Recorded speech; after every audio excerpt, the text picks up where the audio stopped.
Here are 5 words I never thought I would say. Thank God for John Major.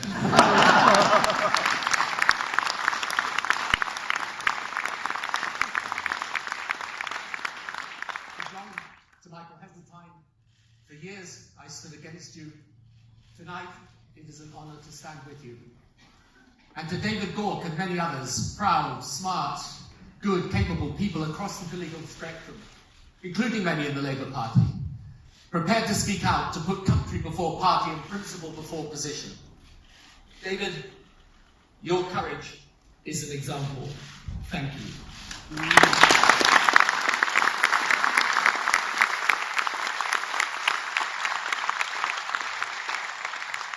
So 6 days to save our future. 6 days to have our say. 6 days to a turning point in the history of this, one of the greatest nations on earth. 6 days to find our place in the future. Brexit is not a mistake. I wish it were. It is a disaster. A disaster. And I say to those of my generation who voted for it, with age can come the wisdom of lived experience. But it is youth that has its finger on the beating pulse of the future. And we have no right to steal that future from them. Yeah, well said. Absolutely.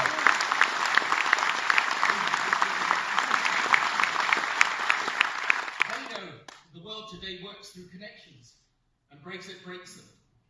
They see how success belongs to the open mind. Brexit closes that of their nation. They understand that their hopes will never prosper in the modern world without attachment to the hopes of their neighbours. Brexit throws those hopes on a bonfire of confusion between national pride and nationalism. The proof, this week's NATO summit, raging debate within Europe and between Europe and America, and us, the hosts, where were we? Left with all the pomp, but the circumstance strewn with the ashes of once mighty relevance. Tonight's event, to any student of British politics, is surreal. This election beyond surreal, but the threat to our country all too real. So here we are, divided by political heritage, but united today by Brexit, and by more than Brexit. Our opposition to Brexit is simply put as Britain staying politically part of the continent to which we naturally belong.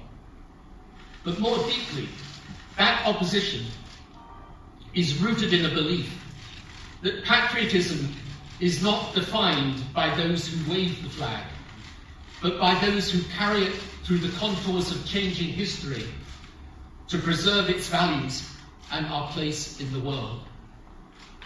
Now the Brexiteers use Brexit and Brexit fatigue as the reason to do it. Get it done, they promise, and doing it will end it. Before the country falls for the new promise, I ask it to recall the old promises. Remember when they promised that Britain's exit would be just the first, and once the rest of Europe saw the genius of our move,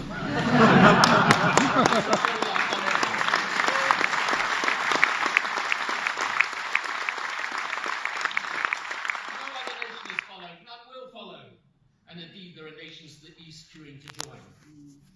They promised the new trade deal would be easy. The Europeans battering our door down in surrender before the brilliance of our negotiating skill. Instead, we are outside their door in anxious supplication. And when John Major and I warned that the Irish border would create a dilemma between keeping the Good Friday Agreement and undermining it, they derided us, promising the Irish cake would be had and eaten. And now, the backstop is the front stop. We have not one border, but two. And those democratic unionists, they are the prime witnesses to the dangers of ever trusting the word of Boris Johnson.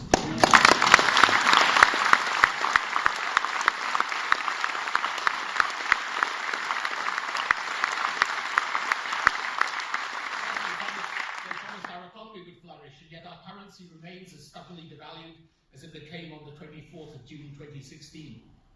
And they promised £350 million more every week to our health service. And instead, we have an NHS in crisis, made worse by losing good European workers who came to our country and whose presence did and does our NHS proud.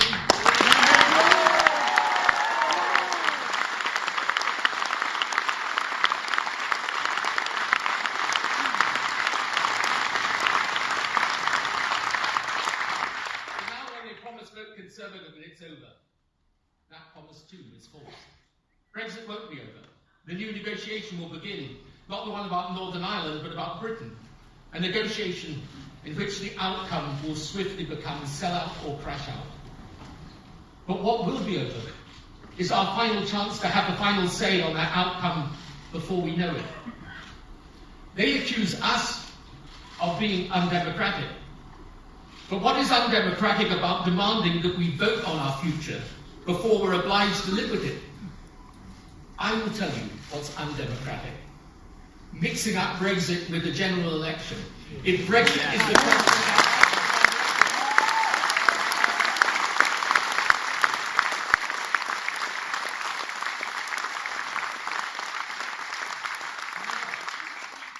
even have the cheek to say, get Brexit done so we can get back to the important issues. I agree. Brexit is a vast distraction. The decisions which matter to our daily lives are not taken in Brussels, but in Britain. The British Parliament decides the future of the NHS, not the European Parliament.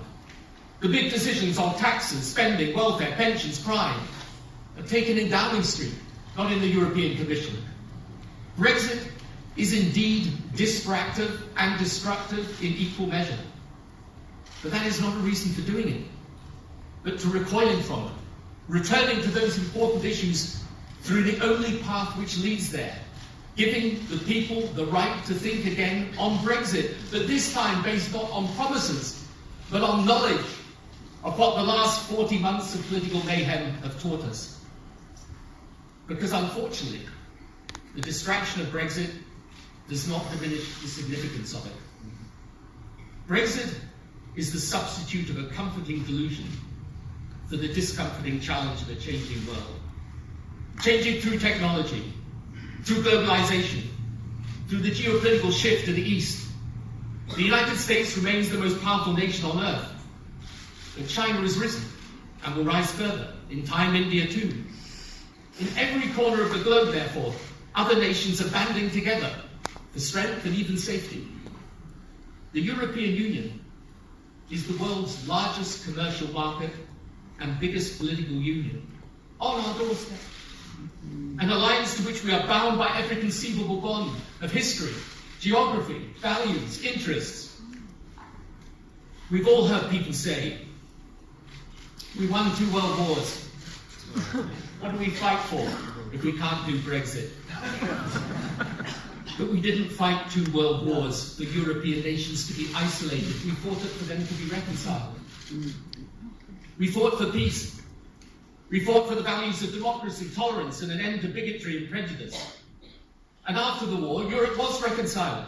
And relative to centuries of conflict, we have had peace, and prosperity, and power.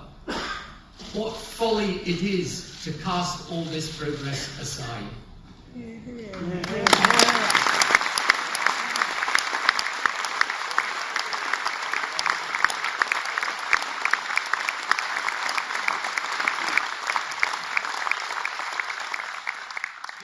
May determine a government lasting for 5 years, but its consequences may last for generations.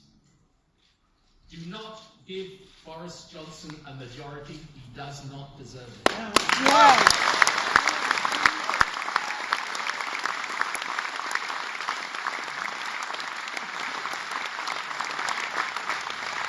This Conservative Party, which now expels the likes of Michael Heseltine, disowns the statesmanship of John Major, a party whose Chancellor, as of July this year, is now exiled in the wilderness for the temerity to say what he knows to be true, namely that a no-deal Brexit is a risk no responsible government would take.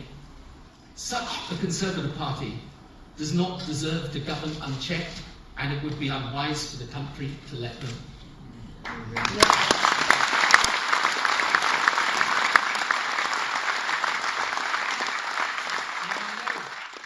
At the thought of a hung parliament, but better a parliament that's hung for want of a majority than a country that's hung for want of proper leadership. It's not